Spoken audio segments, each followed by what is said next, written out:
This is Michael Tucker, and you're watching the new Legends on Deck podcast with host Brian Koss and David Conde.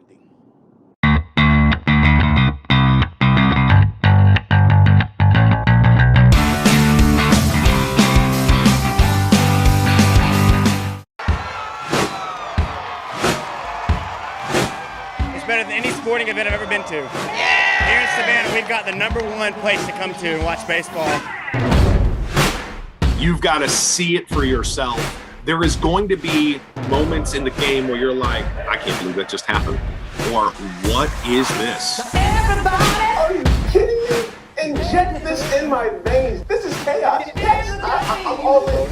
Over the weekend, the bunch going viral once again. That whole story is a movie waiting to be written. Now, the themed hitter walk-ups might be my favorite thing in baseball right now. They get to introduce themselves on the microphone.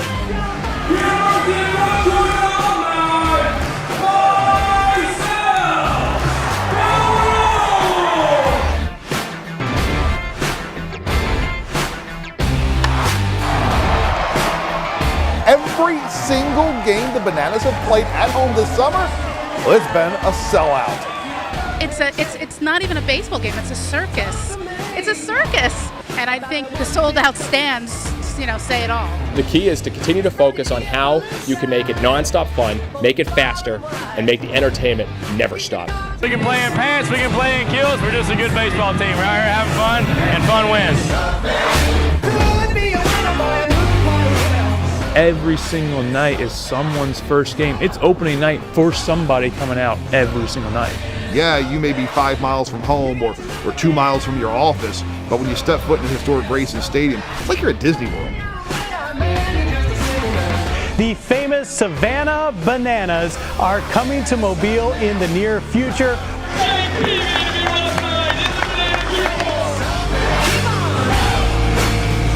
How can we create even more special moments for our fans? How can we wow them as soon as they pull up to the stadium to when they leave? What can we provide that's going to make them go home and say, this was the best experience of my life?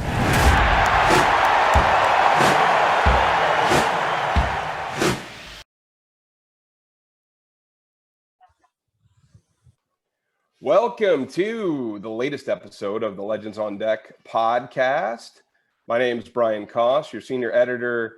The founder, David Conde, is with us. And of course, our special guest today is the head coach of the Savannah Bananas, Tyler Gillum. Tyler's also he's also a coach or one of the coaches at South Mountain Community College in Phoenix, Arizona. And he makes the cross-country trip for the summer to coach the world's most famous collegiate summer league team.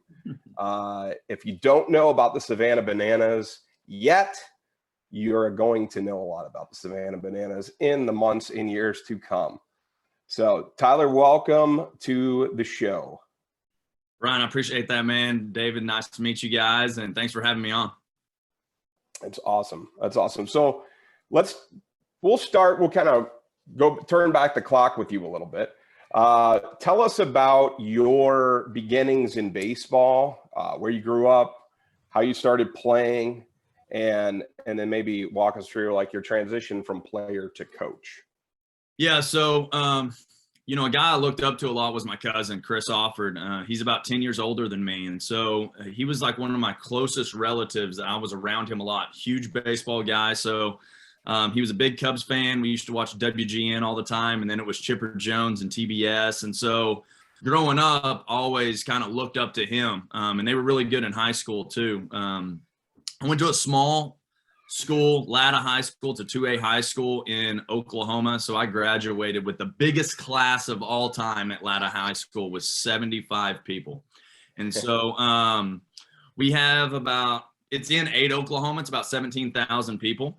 And so small town, just grew up around baseball all the time. Latta High School is known for its baseball. Our head coach at the time, Eddie Collins, in 2020 broke the all-time wins record in high school in the country. So I think he's got over 2,120 wins, I believe. So unbelievable human, knows a little bit about baseball, but he taught me a lot about life. And just kind of grew up in a small town. My dad was a bull rider. And so I kind of grew up around the rodeo circuit a little bit, riding calves and steers. And then a movie came out called 8 Seconds about Lane Frost. I don't know if you guys have ever heard of it, but Lane Frost is one of the best bull riders of all time.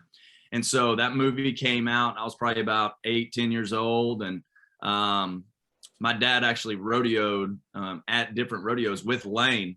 And so when that movie came out at the movies, we went to watch 8 Seconds as a family. And that was the first time I ever saw my dad cry.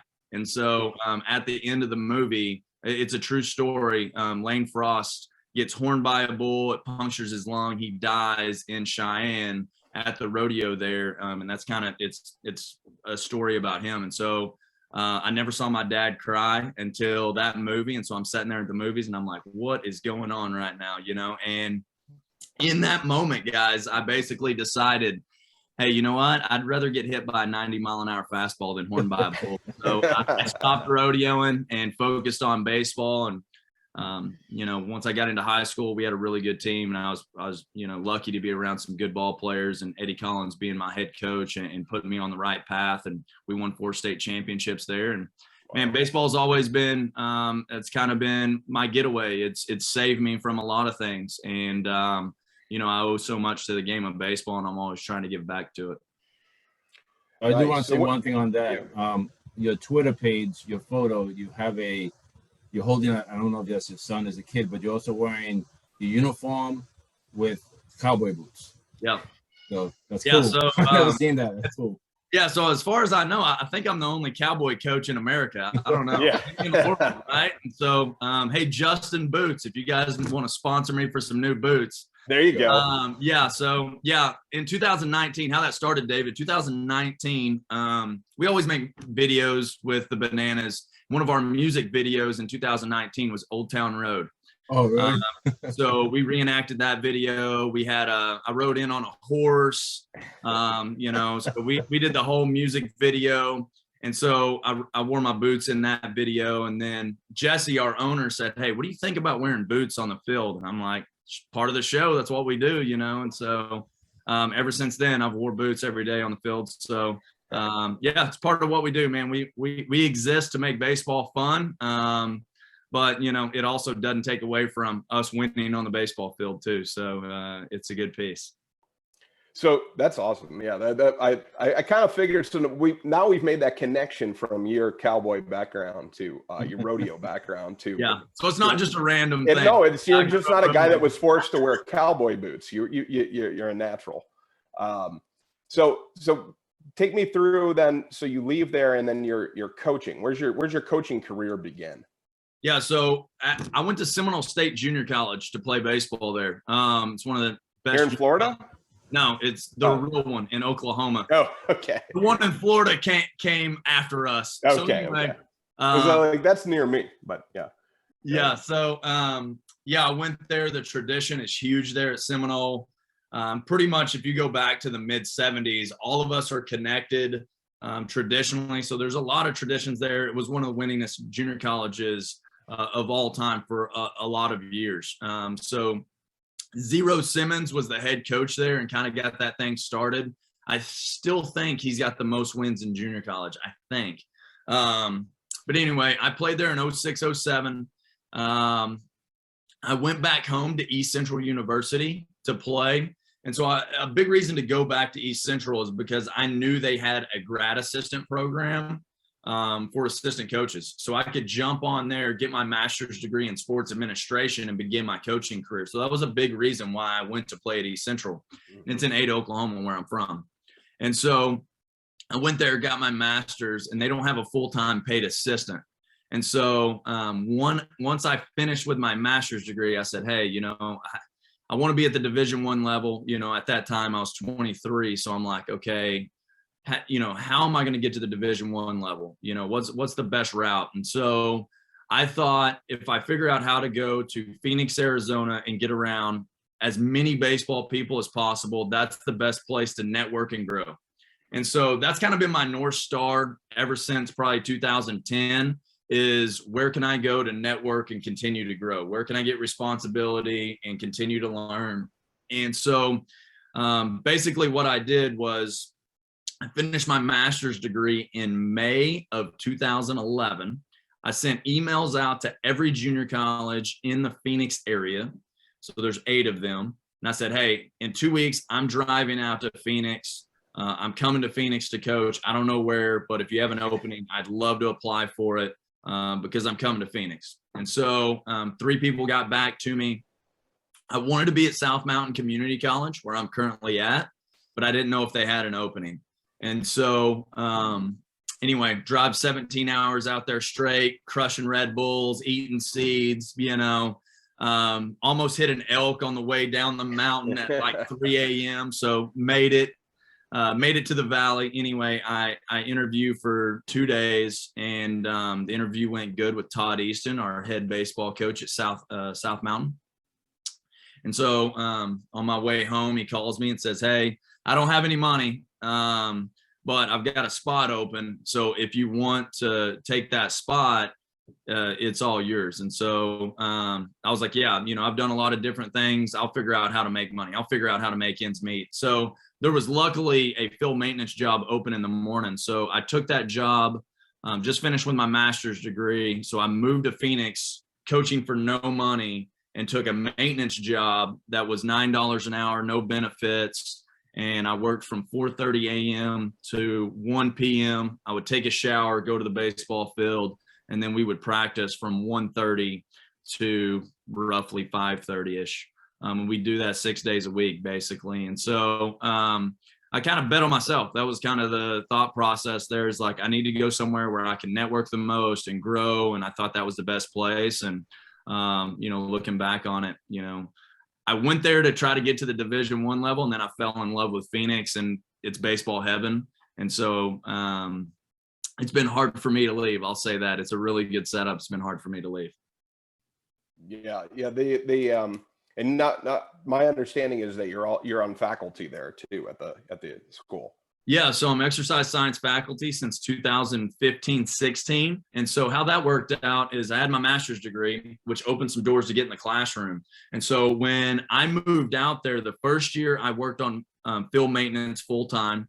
The second year I taught one class, Healthful Living, HES 100. Did a good job. So they gave me another class, EXS 101, which is Intro to Exercise Science. And from then I started building kind of my classes. What I saw was the person that was hiring me to teach those classes, he was about to retire. He'd been teaching for like 30 years. And so I went to him in 2013 and I said, hey, Doc, we call him Doc. I said, hey, Doc, you know, I know you're about to retire. I want your job.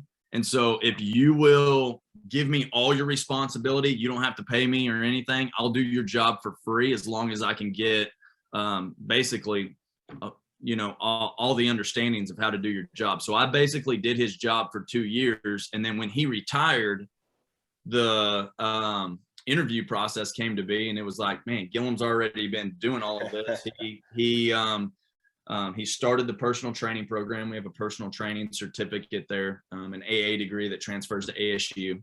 And so they're like, man, he got kids graduated through this. He started the program. He created the curriculum, and he wasn't even full-time faculty. So I kind of blew the interview out of the water just from the standpoint of like, I did the job for 2 years with no pay. And so it was like, we got to give Gillum the job. So I've got this story about being undeniable, right? So I tell our players that all the time. It's like, hey, you want to get in the lineup, be undeniable, you know, play as hard as you can, be a great teammate, show up every single day, work harder than everybody else. And, you know, just do all those little things and be undeniable. And the coach can't take you out of the lineup. So get to that point, you don't have to worry about playing anymore. So just outwork everybody, and just done a lot of stuff for free, you know? So that's kind of how I got that job.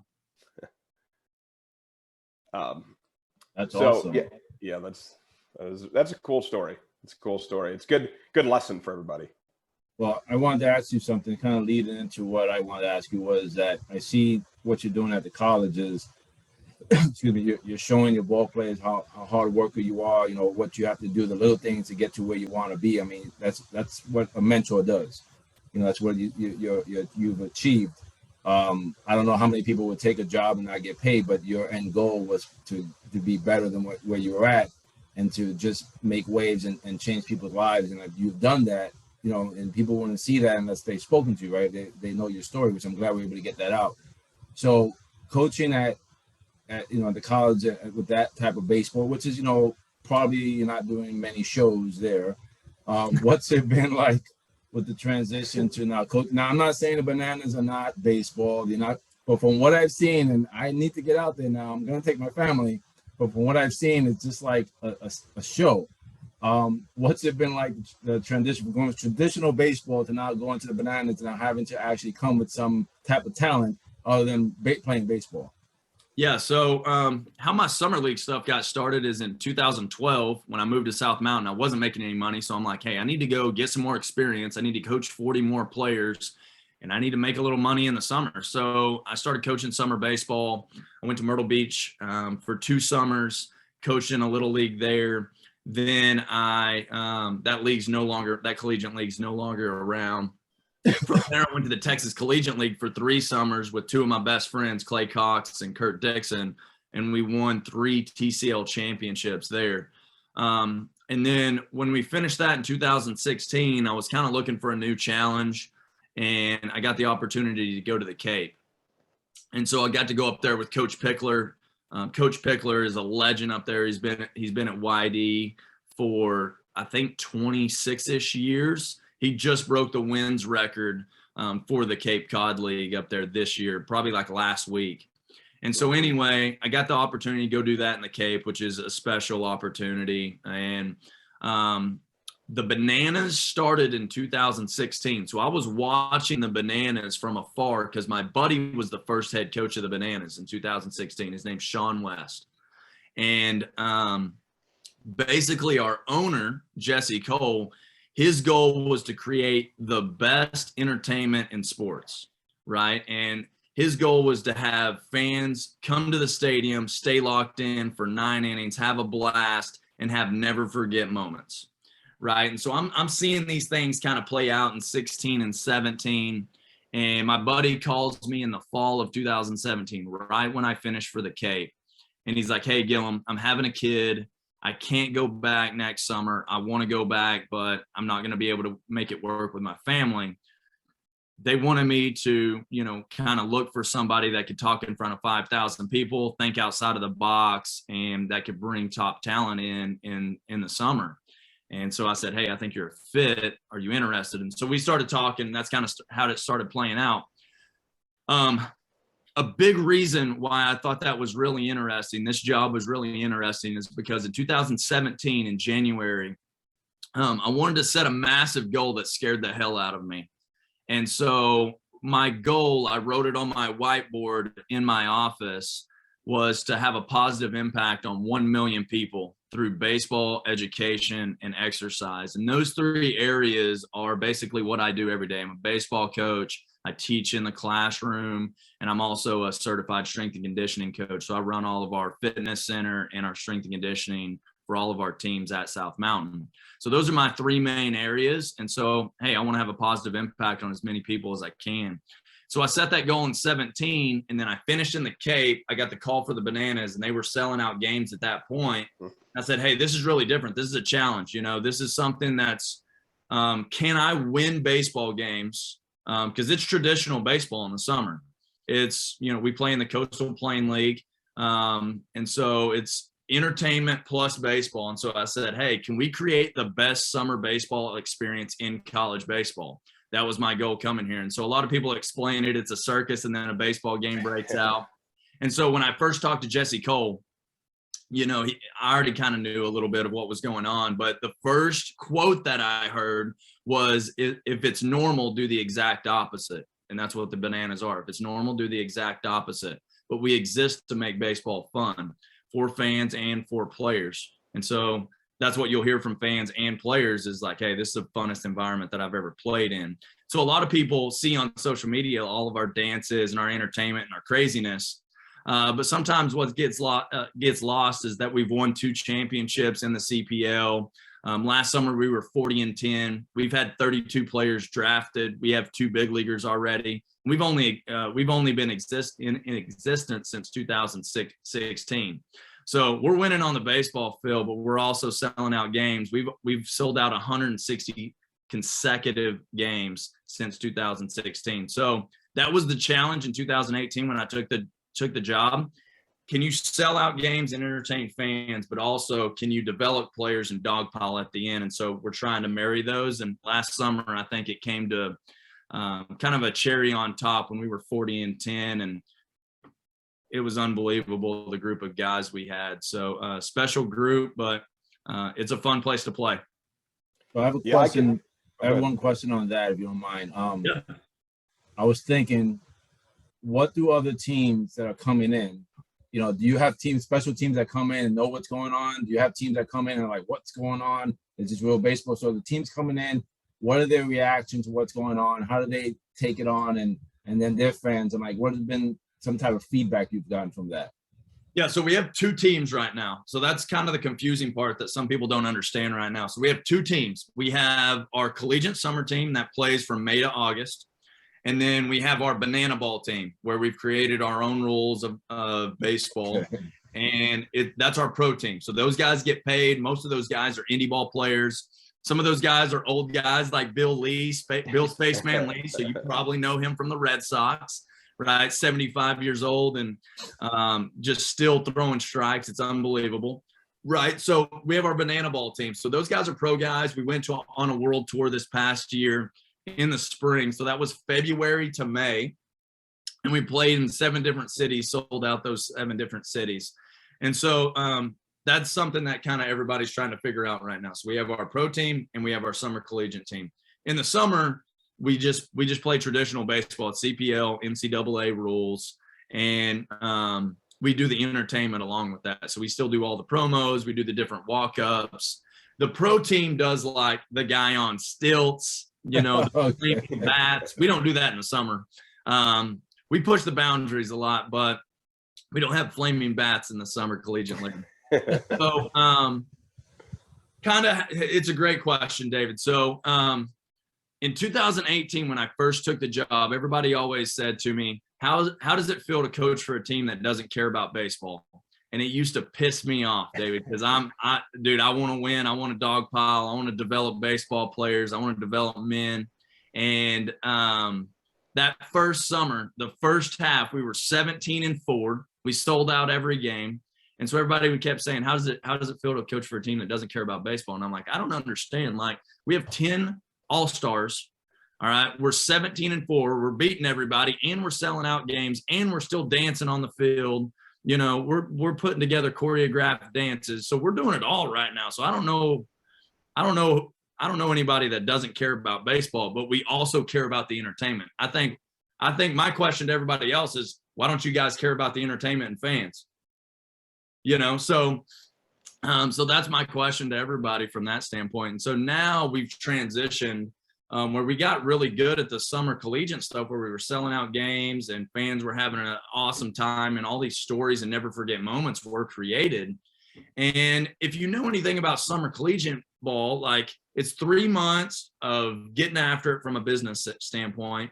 And then it's 9 months of trying to figure out how to survive, right? So other summer leagues are like, they're doing a food truck festival, or they're doing a concert on the field. They're renting out the field throughout the year just to kind of make ends meet, right? And so we basically sat down in 2019 as a group and said, hey, how can we do this baseball thing year round? And that's where Banana Ball originated in 2019. And so here we fast forward to 2022, and we've had a world tour, and this next year is going to be absolutely insane. Banana Ball is going to go to about 20 to 25 cities. It's going to be from February to September. It's going to go all across the country. We're going to be on the West Coast. We're going to be in Phoenix, California, Chicago, Texas, Oklahoma. We're going to be in Florida.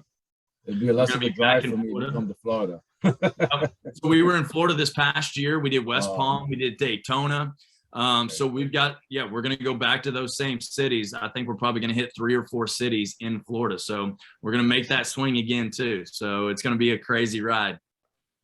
Yeah, we got the Bananas also have this HBO special. I think HBO did a special on the Bananas, and ESPN, if I'm not mistaken, is running a mini series, right? Yep.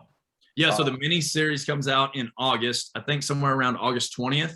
I was checking for it because I'm like, I saw it advertised a few months ago, and then I'm like, when is that coming out? Yeah. But then I also, after doing a little looking around, I found out that ESPN Plus ran some of the Banana Ball games. Yep. So during the World Tour, they did a couple of the Banana Ball games. They did really well. And then the whole time during the World Tour, so we went to 7 different cities for 6 weeks, and ESPN followed us around. They had like a 5-man camera crew for 6 weeks. They went everywhere we went. And so they filmed everything. And so that's where that mini series is coming out on. It's going to be on ESPN Plus August of 2020, probably around the 19th or 20th. And then we're having Banana Ball World Series in Savannah. So it's going to be 6 games over 3 different weekends, Fridays and Saturdays. And that's going to be on ESPN Plus. I think August 19th, the first game of the Banana Ball World Series is going to be on ESPN too. Great. Awesome. Great. So yeah, I was fortunate enough last year to have the experience of coming down there, or up there from where I am. I'm in Orlando. Yeah. So my son and I drove up. Actually, cool story. I'd start reading about the Bananas and seeing what you guys were doing, watching videos, came across it. And then I joined the Bananas group on Facebook, the Savannah Bananas members group. Yep. They let me in. And I just put a post up there. I'm like, hey, I write about baseball. Yep.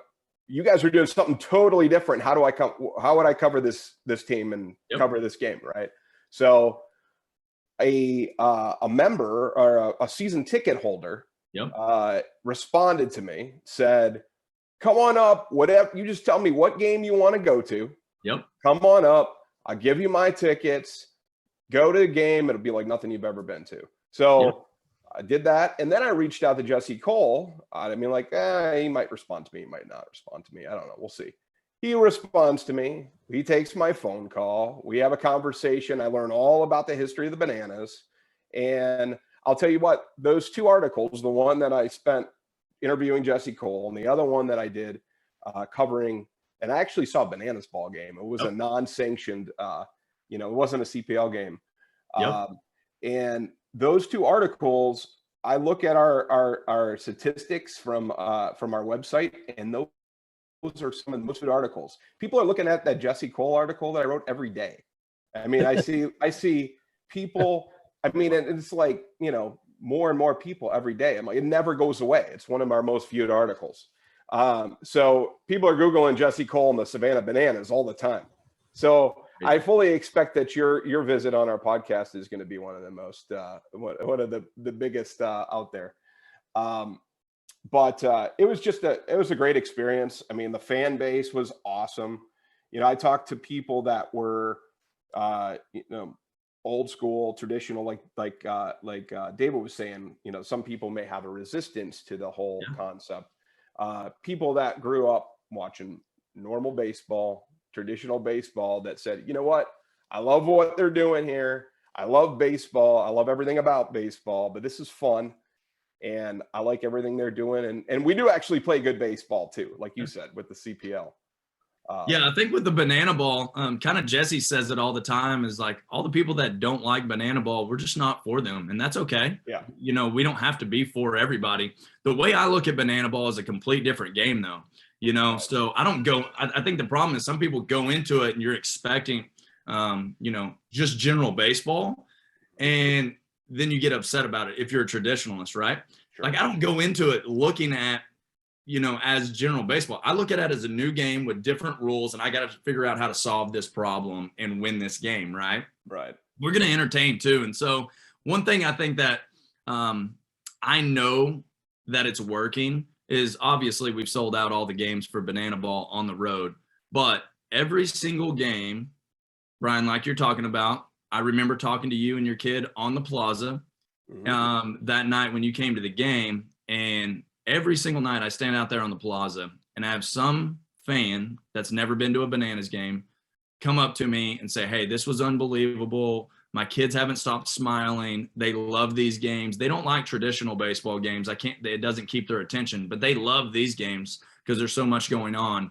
And I've also had people say to me, hey, I'm not a huge baseball fan, but I love coming to Bananas games. That's why I know it's working, right? So it's like, it doesn't have to be for everybody, and that's okay. But it's for a lot of people. And so I think what we're doing is special, and we're putting smiles on people's faces, and we're creating never forget moments. And that's what life should be about, man. Right. Yeah. I mean, sorry. I'll just say some words. I'm real quick. I just want to make one comment and I'll go to David. So, I mean, obviously David and I both, I mean, I'm a traditional baseball fan. I mean, we write about baseball, we cover baseball, we love baseball, every aspect of it. Right. But for me, I mean, I read the banana ball rules before I came. I watched all the videos. I learned, I had the same view. I didn't expect to see normal baseball. Like, that wasn't my intention of going to Savannah's. I wanted to go see you guys because it was something different. It just so happened the game I was going to was also a banana ball game. But I totally agree. I think you can enjoy both. Yeah. And you can appreciate both. Yeah. And I think you guys are bringing something completely different to the game, which for some people they might not like, but I find it to be a lot of fun. And to me, any attention on baseball is a good thing.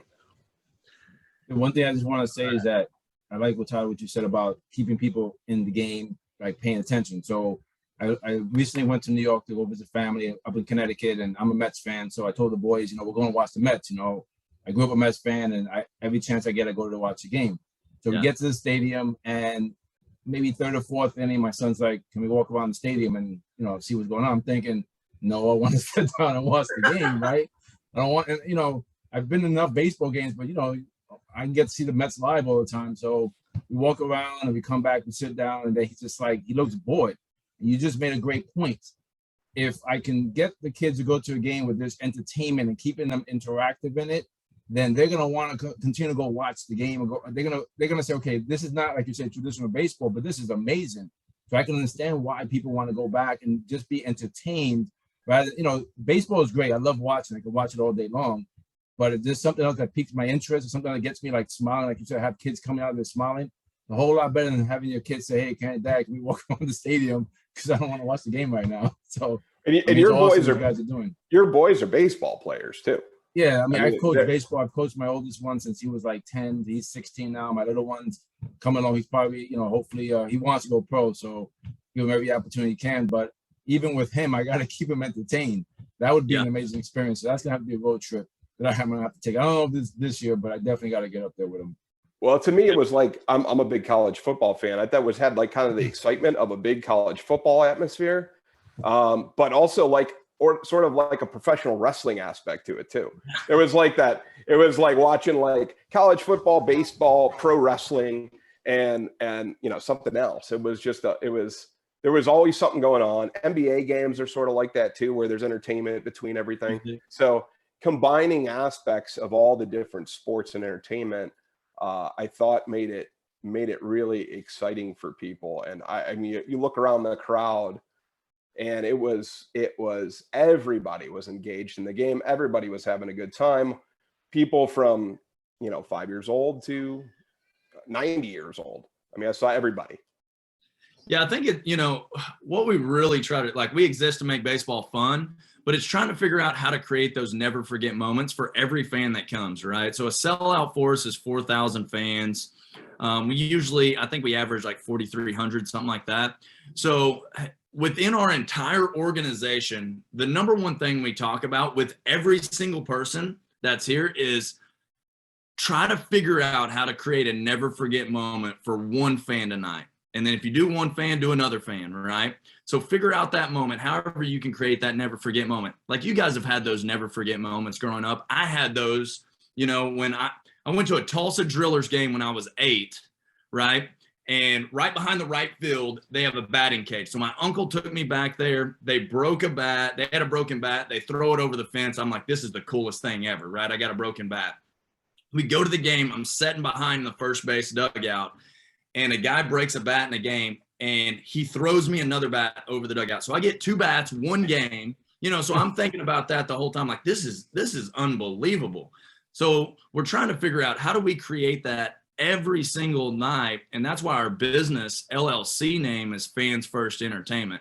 Everything we do is to figure out, how do we create raving fans, and how do we get fans to come through here and say, man, this was the best sporting experience I've ever had, and they'll never forget it. And that's your best marketing. If you can get people to go talk about their experience, that's way better than any commercial. That's way better than any billboard. So just create raving fans with everything you do, you know, and we try to do that in every touch of the whole entire organization. You know, if I'll give you this real quick, if you buy a ticket from us, you're going to get an email, and the email is this huge celebration on this email about us taking your ticket, locking it away in this vault so nobody steals your ticket. It's going to be an unbelievable experience. You know, something else special that they did during the world tour was, after every world tour city, they did a video grouping of all the experience in that town, and they sent it to every fan that came to a game to their email. So they had like a 3-minute video of the entire game of West Palm Beach, of Daytona. I was like, dude, nobody else does that in sports. Like, do you have a playback of the experience that you just had? It's really cool. That's amazing. Well, I think we got into so many interesting topics, and we could probably go on for a long time. I think we would like to at some point have you back on to talk maybe your coaching techniques and coaching philosophy and those types of things too. So I think you, Coach Gillum, are well on your way to your life goal. His life goal and I pulled that off the website. It was actually a question I had for you, and you already beat us to it, which is great. Life goal is to have a positive impact on 1 million people through baseball education and exercise. I think you're doing all of it. I wouldn't be surprised if you're over that goal already with what the Bananas are doing. So we'll see. Hopefully. Hopefully we've helped you get to some of those numbers as well with our podcast. Yeah. So. Well, if we could help add a few to that would be great.